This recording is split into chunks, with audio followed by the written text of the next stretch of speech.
안녕하세요. 피부가 알고 싶다 닥터송입니다. 지난번에 염증 주사 후에 피부 꺼짐에 대한 원인, 왜 트리암시놀론 주사를 맞고 피부가 꺼지는가, 꺼질 수 있는가, 그리고 실제로 꺼질 가능성은 희박하지만 왜 꺼졌다라고 느낄 수 있는가에 대해서 설명을 해드렸어요. 그 방송을 한번 보시면 원인을 좀 알 수 있고, 그 원인을 알아야지 뭔가 치료를 받고 와서 피부가 좀 함몰되거나 폐었을 때 혹시 그 병원의 실수가 아니었을까, 아니면 원래 내 피부의 문제였을까. 사람들은 어떤 문제가 생기면 원인을 어떻게든 찾아내려고 해요. 혹시 이게 아닐까, 저게 아닐까. 실제로는 그거랑 어떤 의학적 상관관계가 전혀 없음에도 불구하고 원인을 자꾸 찾아내려고 하죠. 어떤 의심의 눈을 버리지 못해요. 그래서 원인을 잘 알고 이런 원인을 잘 이해하고 있어야지, 그 원인이 아니었구나를 잘 이해할 수 있다라고 생각됩니다. 그래서 이번에는 실제로 그때 염증 주사 후에 피부가 꺼질 수 있다라고 설명을 해드렸어요. 어떠한 이유인지 앞에 한번 보시고요. 그러면 그 꺼졌을 때 어떻게 치료에 접근해야 되는가에 대해서 설명하려고 해요. 그러니까 이번 방송도 끝까지 잘 들어두시면 실제로 가장 필요한 내용이겠죠. 피부가 꺼졌을 때 어떻게 하면 살이 차올라오게 하는가, 실제로 꺼졌다고 느낄 때 말이죠. 그리고 이 다음 방송은 뭐라 그랬어요? 염증 주사 후에 피부 꺼지는 거를 예방할 수 있는 방법에 대해서 얘기한다 그랬어요. 그래서 모든 걸 다 들어두시면 실제로 우리가 생활하면서 병원에 가서 염증 주사 같은 거 맞았을 때 이런 문제로 인해서 걱정하는 게 좀 많이 줄어들 거라고 생각이 됩니다. 끝까지 시청 부탁드리겠습니다.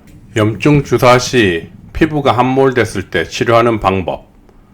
우선 인터넷을 검색을 많이 해보신 분들은 많이 보셨을 거예요.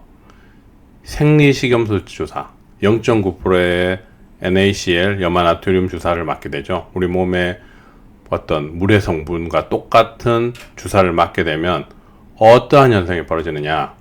우선 함몰되는 이유가 왜 그랬는지 기억나시죠? 이 지방세포 주변에 트리암시놀론이라고 하는 스테로이드 결정체가 남아 있어서 그게 이 지방세포의 구멍들을 넓혀주고, 그러면 중성지방인 트리글리세라이드라는 게 일로 빠져나오면서 지방세포가 작아지고 그게 여러 개가 모이게 되면 피부가 함몰되는 것 같이 보인다.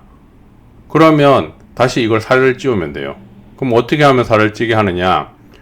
그 약물이 스테로이드 트리암시놀론이라고 하는 스테로이드 약물이 이 주변에 남아있으면 이게 살이 잘 안 쪄요. 그리고 계속 만들어지는 중성지방이 일로 빠져나오게 되니까 어떻게 해요? 이 주변에 있는 결정체가 없어지도록 해줘야 돼요. 그러면 생리식염수 주사를 여기에 넣게 되면 어떤 현상이 벌어지냐면 결정체로 있던 트리암시놀론의 그 물질들이 서스펜션이라고 하는 작은 입자로 바뀌어요. 그러면 그 서스펜션 입자들을 우리 몸에 있는 마크로파지, 대식세포들이 이물질, 포린 바디로 인식을 해서 탐식을 해요. 그 다음에 림프관으로 빠져나가요. 그러면 이 주변에 있는 결정체들이 없어지게 되는 거겠죠. 그러면 이제부터 지방세포가 중성지방이 합성될 가능성이 높아지게 되고 이게 살이 다시 찔 가능성이 높아지게 돼요. 이해가 되시겠어요? 지방세포 주변에 있던 트리암시놀론의 결정체들이 생리식염수 주사를 맞으면 서스펜션이라고 하는 작은 입자로 변하게 되고 그거를 마크로파지가 와서 탐식을 해요. 왜? 포린바디, 이물질로 인식을 하기 때문에 탐식을 하고 림프관으로 빠져나가게 되면 그 다음부터 지방세포는 중성지방을 합성해서 다시 살이 찌게 되는 거예요. 되게 간단하죠. 그러면 실제로 이렇게 간단한데 어떤 사람은 살이 잘 안 찰까? 그죠? 되게 궁금하죠. 그럼 한번 봅시다. 우선 이게 중성지방이 너무 많이 빠져나가면 당연히 중성지방 합성되는데 오래 걸리고 잘 안 차게 돼요. 그래서 우리가 염증 주사를 맞고 난 후에 내 피부가 함몰됐다라고 인식이 되면, 폐었다라고 인식이 되면 가급적 주사 맞은 병원에 빨리 연락을 하셔서 7일 이내에 생리식염수를 주사를 맞는 게 좋아요. 왜 그럴까요?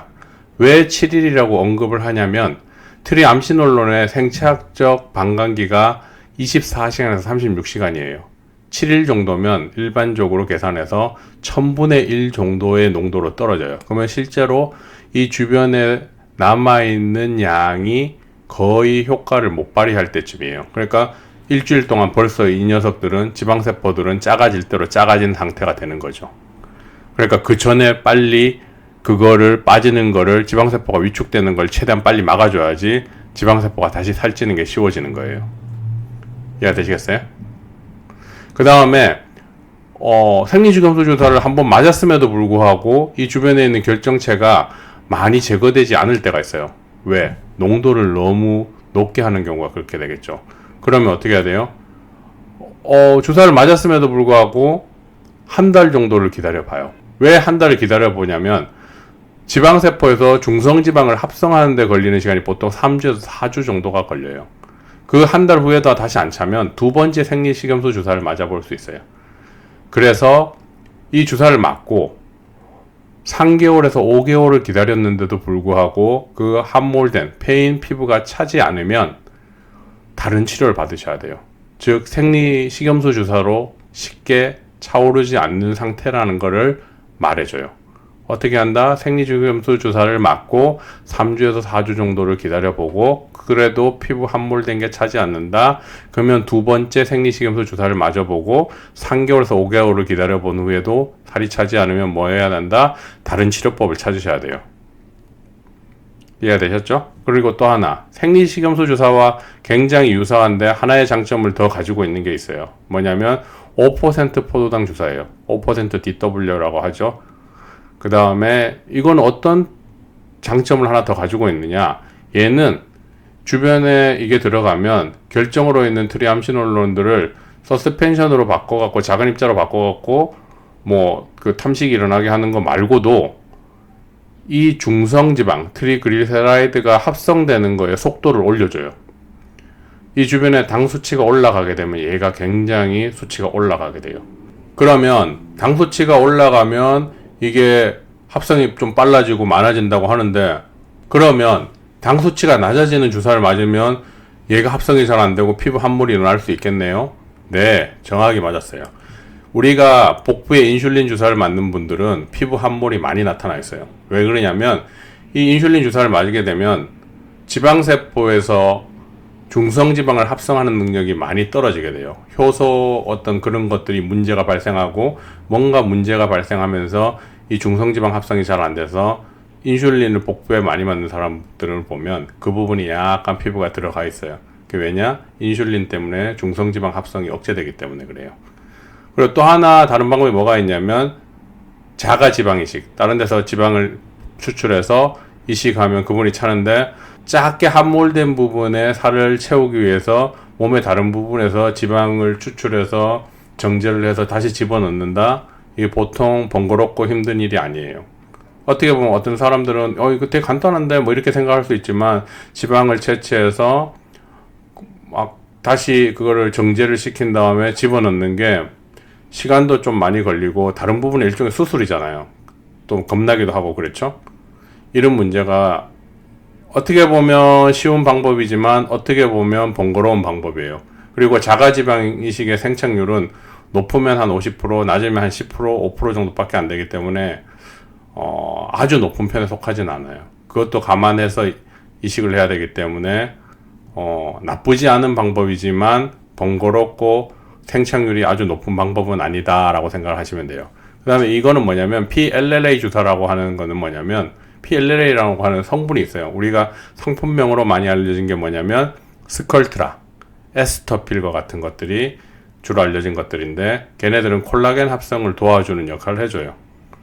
그래서 이 부분에 함몰된 지방 또는 한홍성 농에 의해서 꺼진 그 조직을 콜라겐을 합성하는데 얘네들이 도와줘요.